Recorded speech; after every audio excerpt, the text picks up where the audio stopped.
rehefa lalana fahalalana mitondra ho aizany fizany tsy vomaika ave fangetsana no etiny raha mafantany hoe nahoana mono tiako ny raiko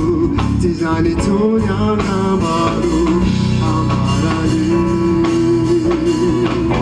Andriamanitro izaho ty satria tiakaro kalatonganao nanolotrany zanakao etokana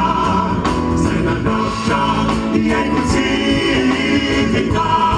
nanavaka kalatongay anampiaina mavaka akalana mono manariko niantanorako amizany atao hoe fivavana voninkazo vao mitsiry tokono angony tanana de mandahiry fa manarana fahalalana mitondra ho aizany fizany tsy vomaika ave fangetsana